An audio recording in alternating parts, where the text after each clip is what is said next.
Good morning, broadcast crew. Today is Monday, May 11th, 2020. This past week, we saw some phenomenal remote segment submissions. I'd like to take a few moments to share some of your peers' work.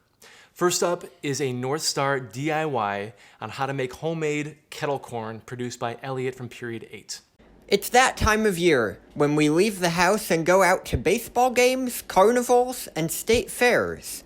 One of my favorite parts about going to such events is buying a big bag of kettle corn. Though, not this year because we're self-quarantining. So, now that we can't go to these fairs and events like that, here is how to make your very own kettle corn at home.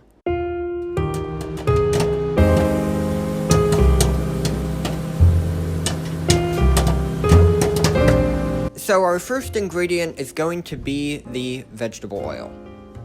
1/2 cup.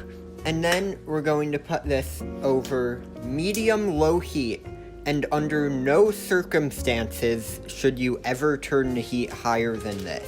What we're going to do next is just throw in a few kernels, so that way we'll know once these pop to throw in all the rest of the ingredients.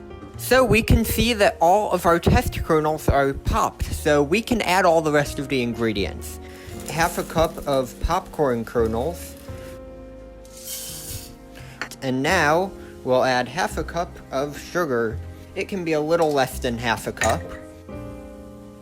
And now we need 1/2 cup of salt. Just kidding, that's too much salt. 2 teaspoons of salt.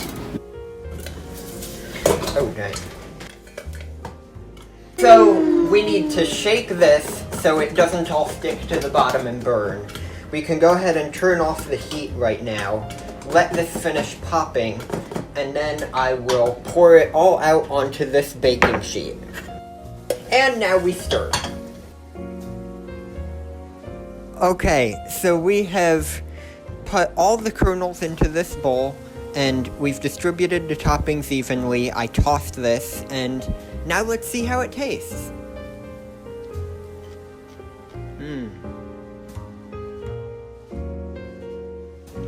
It's so good. It's so sweet.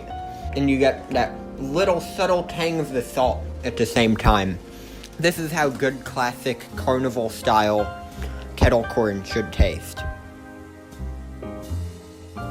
Then we have an original segment called Car Corner, produced by James from Period 8. Hello Vikings, welcome to a new segment called Car Corner.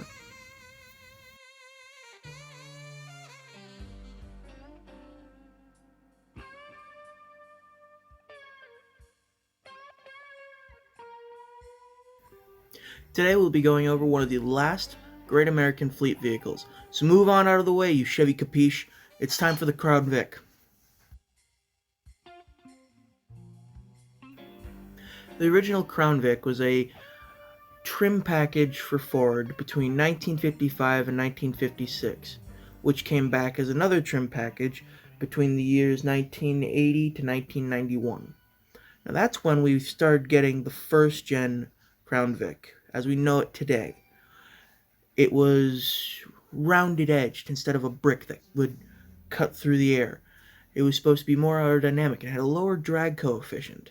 However, the car maintained the old body-on-frame design from its predecessor, the Ford LTD.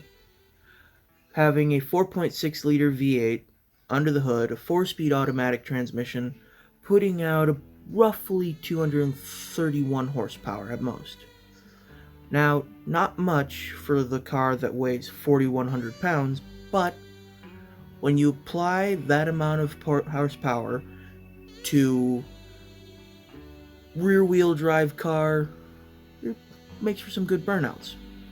Also, you gotta remember that Ford has always been known for low-end torque, which means, yes, it wasn't fast by any means, but it was quick to get to speed. Jump to 1998. The second gen Crown Vic had smoother lines. They changed out the front bumper. They redid the rear end, the taillights and the bumpers, and they took the roof from the Mercury Grand Marquis and put it onto the Ford Crown Vic. Now the Grand Marquis is just a higher end model of the same car.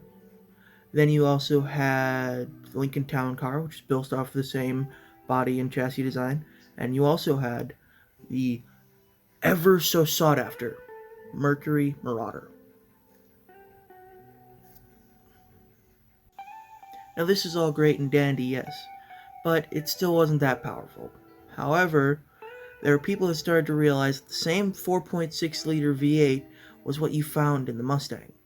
And especially if you look at the early 2000s to mid 2000s Mustang Cobra models, you could take those high output superchargers and slam them onto the Crown Vic motor with no problem. And because the Crown Vic's motor had stronger parts, stronger cast iron parts, you didn't have to worry about it. Now, yes, after about 100,000 miles, you might want to do some work to it, because P71 was known for having the welds on the intake cracking because it actually had an aluminum intake, or you had to worry about transmission going, because after a while, automatic transmissions, taken abuse by police officers, don't tend to last very long after a 100,000 mile mark.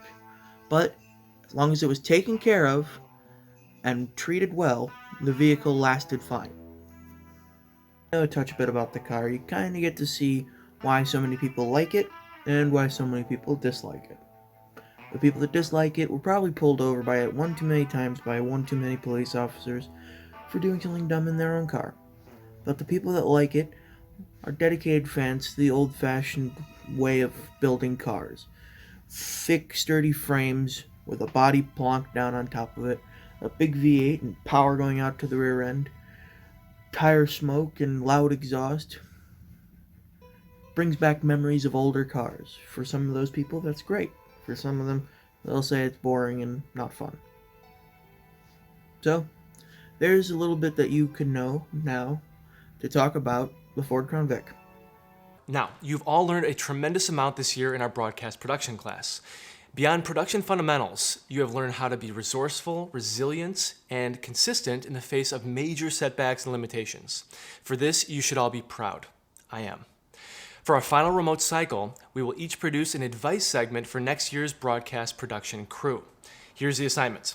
Produce a 60 to 90 second North Star Pay It Forward segment that serves to inspire, direct, and coach the broadcast production students of next year as they follow in your footsteps. Possible areas of focus? You may want to address some of the following prompts or develop your own.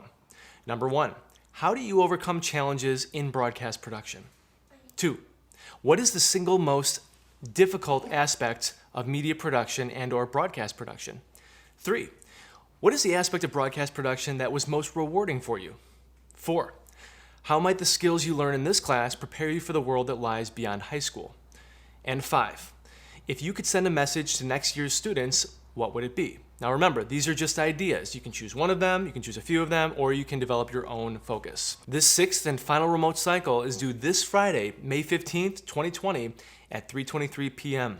Please submit your finished remote segments to Google Classroom. Let me know if you have any questions. Stay safe, stay focused, and stay connected. We'll catch you on the flip side.